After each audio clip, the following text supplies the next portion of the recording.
Good morning વિદ્યાર્થી મિત્રો. ધોરણ 10 ગુજરાતી ફર્સ્ટ લેંગ્વેજ ચેપ્ટર છે 9. શીર્ષક છે માધવને દીઠો છે ક્યાંય. ટાઇટલમાં જ પ્રશ્ન પૂછાયો છે. માધવ એટલે ભગવાન શ્રી કૃષ્ણ. દીઠવું એટલે જોવું. જોયા છે તમે? એટલે કોઈક વ્યક્તિ ન મળતી હોય ને આપણે એકબીજાને પૂછીએ છીએ તમે જોયા છે એ રીતમાં. તો માધવને દીઠો છે ક્યાંય. હરીન્દ્ર દવે કવિ. ગીત સાહિત્ય પ્રકાર છે તેનો અને ગાઈ શકાય તેવું છે. યુટ્યુબ પર તો પણ તમે જ્યારે માધવને દીઠો છે ક્યાંય સોંગ લખશો તો તમને એ ગીત મધુર સ્વરમાં આપણને સાંભળવા મળશે.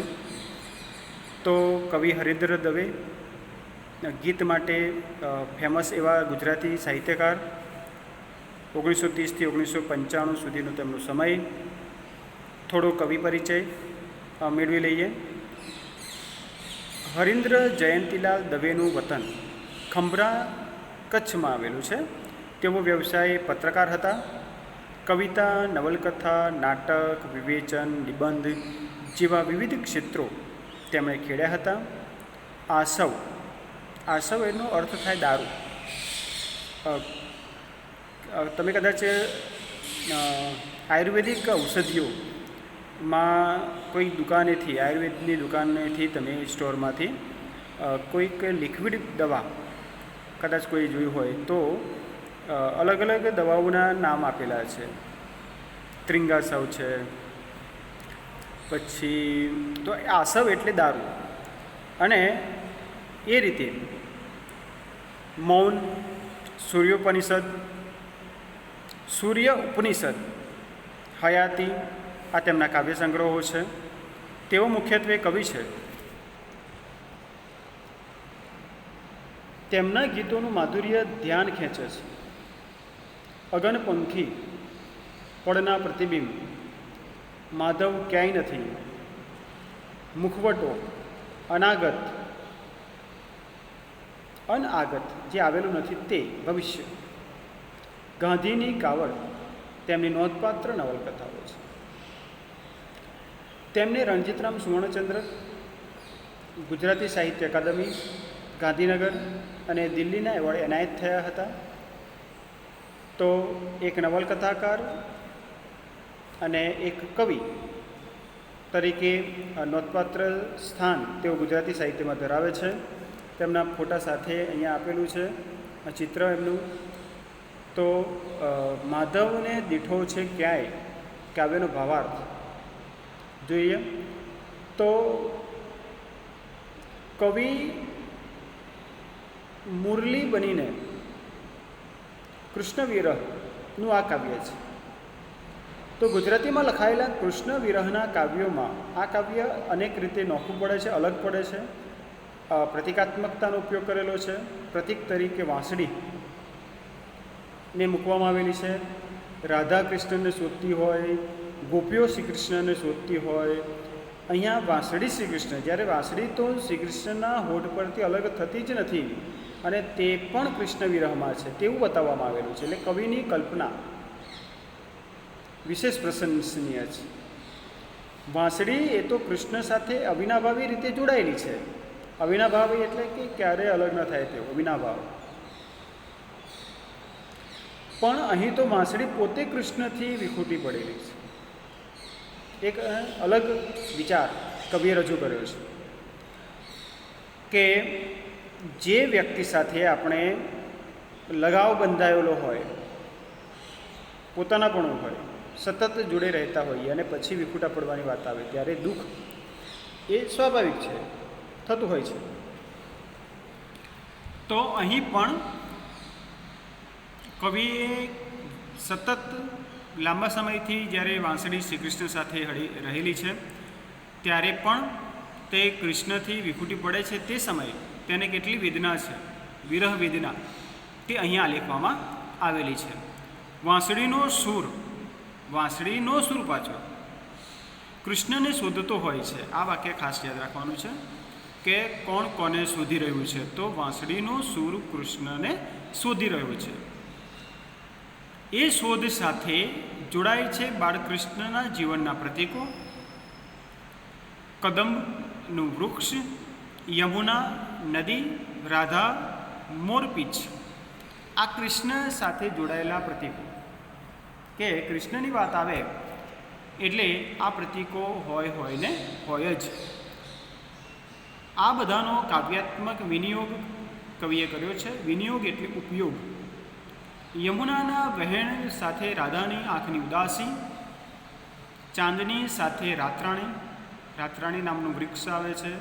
એ વૃક્ષ ની નજીકમાં થઈને આપણે પ્રસાર થતા હોઈએ ત્યારે આપણને ત્યાંની સુગંધ એ ચારે તરફ ફેલાયેલી હોય છે. એનો અહેસાસ આપણને થાય છે કે આજુબાજુ કંઈ રાતરાણીનું વૃક્ષ હશે, એનો અહેસાસ આપણને થાય છે.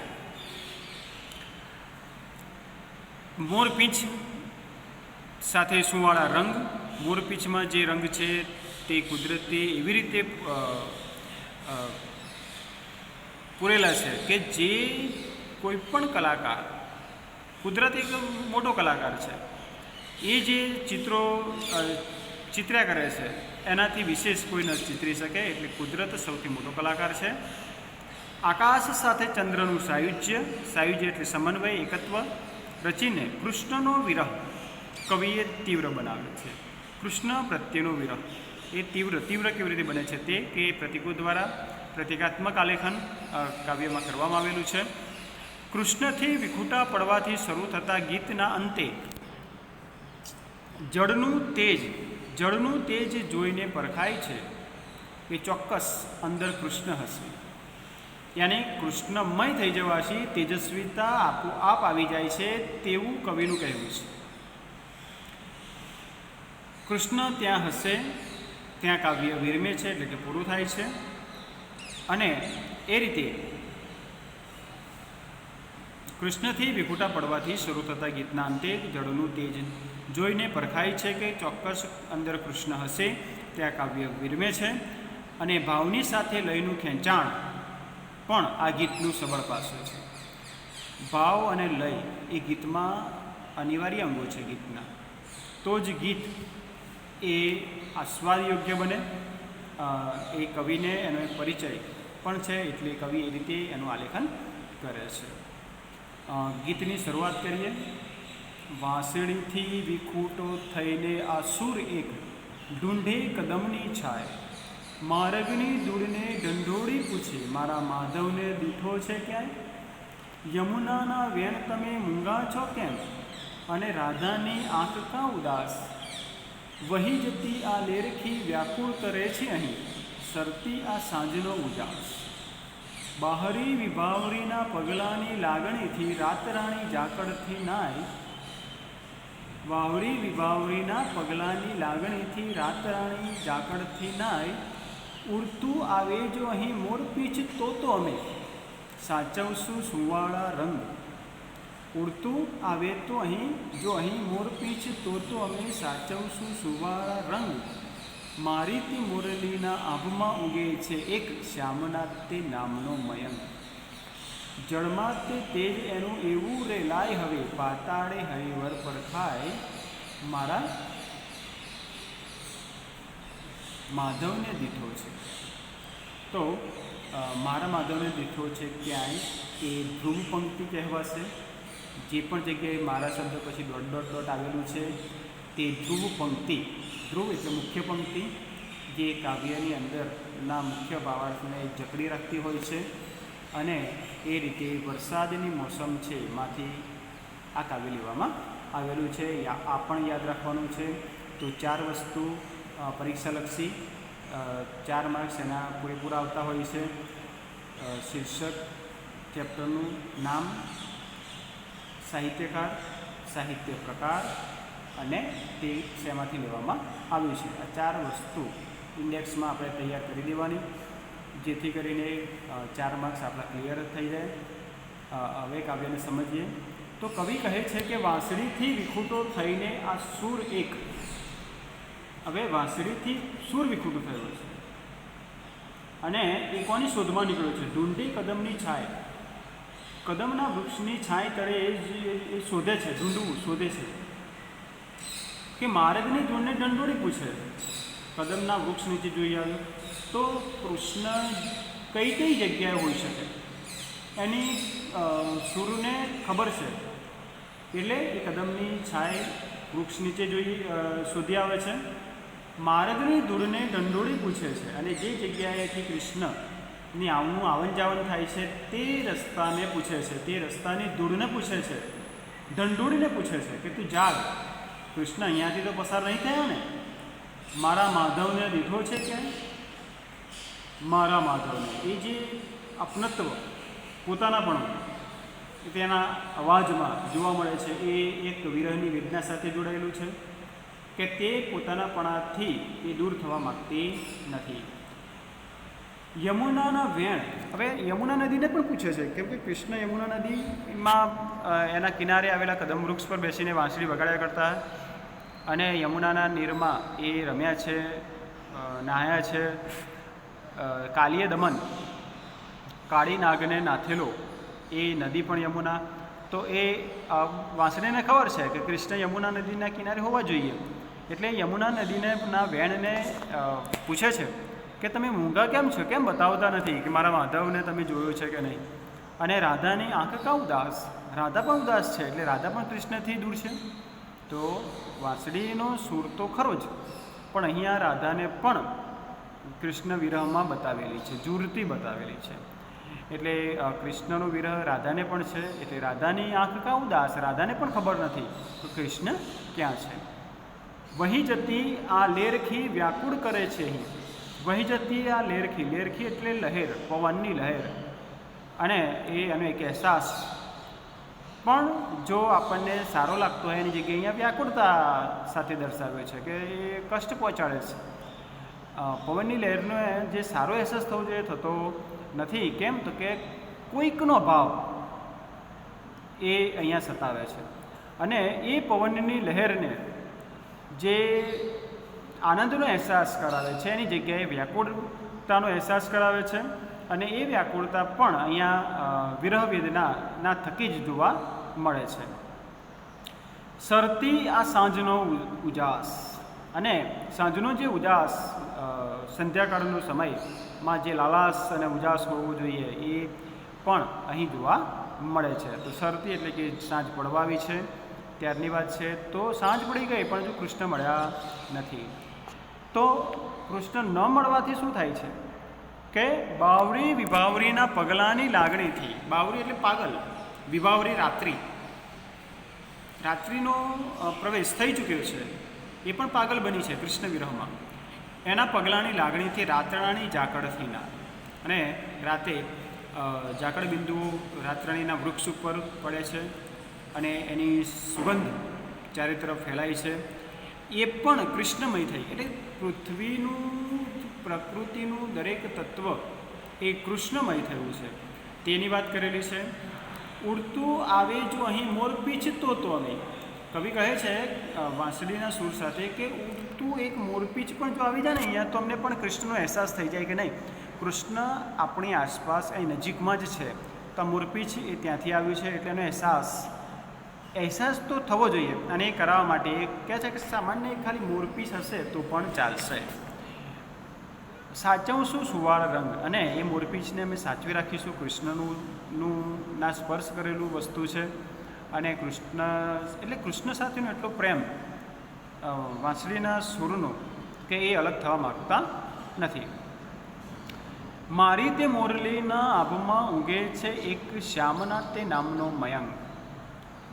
કલ્પના કરેલી છે કે વાંસળીમાં શું થાય છે, વાંસળી રૂપી આભમાં સૂરનું આકાશ, અને એ આકાશમાં શ્યામના નામનો મયંક, ચંદ્ર તો છે, મયંક એટલે ચંદ્ર, એ ચંદ્ર ઊંઘ્યો તો છે પણ કોનો? તો શ્યામ એટલે કૃષ્ણ. શ્યામના તે નામનો મયંક એટલે ચંદ્રને પણ જુએ છે તો પણ શ્રી કૃષ્ણ જ દેખાય છે, એટલે શ્રી કૃષ્ણ રૂપી ચંદ્ર. મુરલીના આભમાં, વાંસળીના સૂરમાં કૃષ્ણ, આભમાં કૃષ્ણ, ચંદ્રમાં કૃષ્ણ, યાની કે દરેક સજીવ નિર્જીવ વસ્તુઓમાં માત્ર ને માત્ર કૃષ્ણનો જ અહેસાસ એ થાય છે.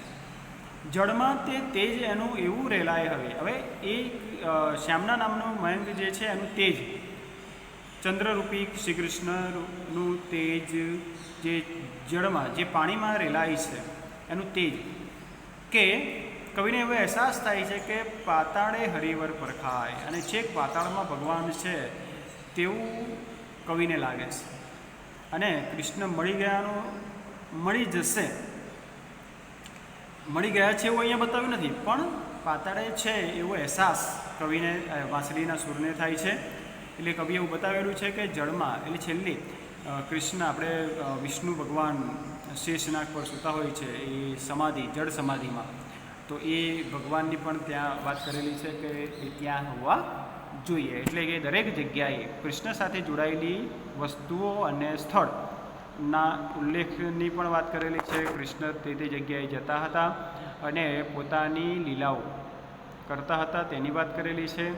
તો અહીંયા એક કૃષ્ણમય બનેલી વાંસળીનો સૂર કૃષ્ણમય બનેલો વાંસળીનો સૂર અહીંયા પોતાની વિરહ વેદના વ્યક્ત કરે છે. એ વિરહ વેદના રાધામાં પણ જોવા મળે છે, જે તે વસ્તુઓમાં પણ જોવા મળે છે. એટલે કે દરેક વસ્તુ કૃષ્ણને મળવાનો પ્રયત્ન કરવા માગે છે. તો આ એક વિરહ વેદનાને લગતું કાવ્ય કવિએ અહીંયા સરસ રીતે ગીતના સ્વરૂપમાં રજૂ કરેલું છે. યુટ્યુબના માધ્યમથી તેને તમે સારી રીતે ગીતાપૂર્વક સાંભળી શકો છો અને એ સાંભળવાથી આપણને યાદ પણ રહી જશે. તો અહીંયા શબ્દાર્થ, સમાનાર્થી શબ્દો, તળપદા શબ્દોની મેં વાત કરી કે તળપદા શબ્દો એટલે પ્રાદેશિક શબ્દો જે તે પ્રદેશ પૂરતા સીમિત હોય છે, સમગ્ર રાજ્યમાં જોવા મળતા નથી.